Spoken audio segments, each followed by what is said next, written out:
जब ये particle simple harmonic motion कर रहा था in terms of uniform circular motion, मतलब किसी सर्कुलर पाथ पे यूनिफॉर्मली मोशन कर रहा था, तो उस समय उसका वाई डिस्प्लेसमेंट में माने वाई एक्सिस में उसका डिस्प्लेसमेंट कितना आया था, आर साइन ओमेगा टी, और एक्स एक्सिस में उसका डिस्प्लेसमेंट कितना आया था, आर कॉस ओमेगा टी। तो हम लोग कोई एक डिस्प्लेसमेंट लेके चलेंगे, या तो एक्स या तो वाई, तो हम लोग वाई को मान के चलेंगे ना। जब ये पार्टिकल यहाँ पे था, यानी इस पॉइंट पे, जब वो मेन पोजिशन में स्टार्टिंग पॉइंट में था, तो इस समय यहाँ पे डिस्प्लेसमेंट कितना था, 0। फिर पार्टिकल जितना ही एंटी क्लॉकवाइज में जा रहा था, वो ग्रेजुअली क्या कर रहा था ना, मैक्सिमम डिस्प्लेसमेंट को एक्वायर कर रहा था, और यहाँ पे मैक्सिमम डिस्प्लेसमेंट कितना आर है वो हम लोग देखेंगे। जैसे वाई इक्वल टू हम लोग का क्या निकला, आर साइन ओमेगा टी। अगर हम लोग देखें ना, साइन का वैल्यू कितना होता है ना, साइन 0 डिग्री पे वैल्यू 0 होता है, और साइन 90 डिग्री में वैल्यू 1 होता है। साइन का सबसे मिनिमम वैल्यू 0 है और मैक्सिमम वैल्यू क्या है, 1 है।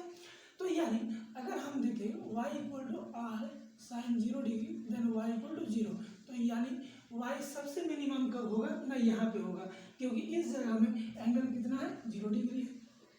यानी जब 0 डिग्री होगा, यानी अगर मीन पोजीशन स्टार्टिंग पॉइंट अगर एक्स एक्सिस का एकदम स्टार्टिंग पॉइंट हुआ, तो यानी वाई डिस्प्लेसमेंट कितना होगा, 0।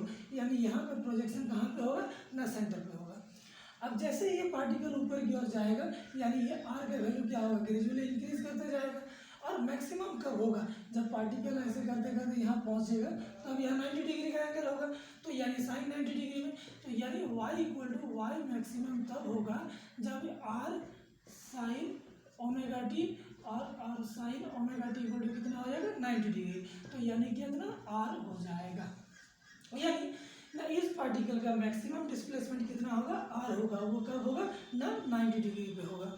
तो हमने देखा जब ये पार्टिकल सिंपल हार्मोनिक मोशन कर रहा है, तब उस समय उसका सबसे मिनिमम दूरी कितना होगा, y इक्वल टू 0, जब एंगल कितना होगा, 0 डिग्री, और सबसे मैक्सिमम डिस्प्लेसमेंट क्या होगा ना, y इक्वल टू r, जब उसका एंगल कितना होगा, 90 डिग्री। अब हम लोग देखेंगे जब ये पार्टिकल यहाँ से शुरू किया था t इक्वल टू 0 सेकेंड, तब उसका डिस्प्लेसमेंट सबसे मिनिमम 0 आया और मैक्सिमम डिस्प्लेसमेंट 90 डिग्री में आया, दैट इज r। अब इस पार्टिकल का वेलोसिटी क्या होगा, तो चूंकि y इक्वल टू क्या होता है, आर साइन ओमेगा टी, हम लोग जानते हैं जब डिस्प्लेसमेंट टाइम के रेस्पेक्ट में बदलता है उसी को हम लोग क्या कहते हैं, वेलोसिटी कहते हैं। तो therefore d y by d t अगर करें तो d r sine omega t by d t, तो यानी हम लोग का ये हो जाएगा r cos omega t into d omega t by d t, that is r cos omega t into omega, that is r omega cos omega t. ये हो जाएगा वेलोसिटी का इक्वेशन। तो देखते हैं ना, यहाँ पे d y by d t कितना है, d y by d t equal to आया r omega cos omega t. D y by d t को क्या लिखेंगे, v, that is v equal to r omega cos omega t. हम लोग जानते हैं y equal to r sine omega t. Now sine square omega t plus cos square omega t equal to 1 होता है, तो हम लोग इसको लिख सकते हैं ना, cos square omega t equal to 1 minus sine square omega t. ना अगर इसका स्क्वायर को हटाते हैं तो इधर हम लोग क्या है, रूट। तो अगर इस इक्वेशन से देखें y equal to r sine omega t है, तो sine omega t equal to क्या होगा, y बाई आर, तो यानी 1 minus y by y square by r square. इसको अगर सॉल्व करेंगे तो r square minus y square by r square, that is root over of r square minus y square by r. तो यानी हम लोग देखेंगे ना, कॉस ओमेगा टी बराबर कितना हो गया, root over of r square minus omega square by r. अब यही चीज को हम लोग क्या करेंगे ना, इस इक्वेशन में पुट कर देंगे, ठीक है।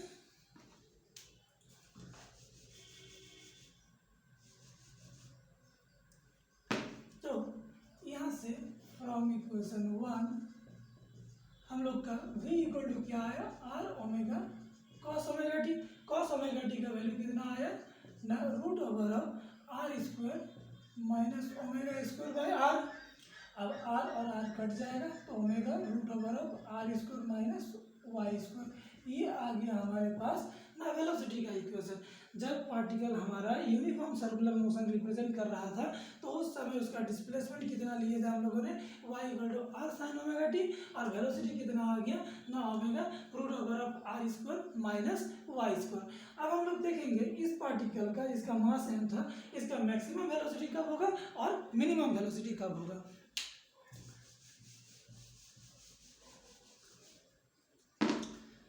v equal to omega root over of r square minus omega square. अगर हम लोग माने if y is equal to zero, y equal to zero का मतलब मेन पोजीशन, तो हम लोग देखेंगे v इज इक्वल टू क्या होगा, omega r square minus zero का square then omega r square then v equal to r omega. यानी जब हमारे पास देखेंगे ना y इक्वल टू जीरो हो जाएगा, यानी वो मेन पोजीशन पे होगा, तो वेलोसिटी क्या हो जाएगा ना आर ओमेगा हो जाएगा। इसका मतलब ये मैक्सिमम वेलोसिटी होगा।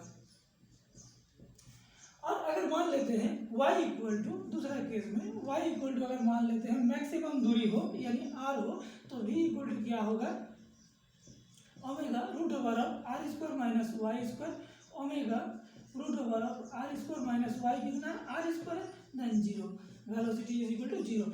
यानी एक्सट्रीम पोजीशंस पे वेलोसिटी क्या होगा, जीरो होगा, और मेन पोजीशन पे क्या होगा, वेलोसिटी मैक्सिमम होगा।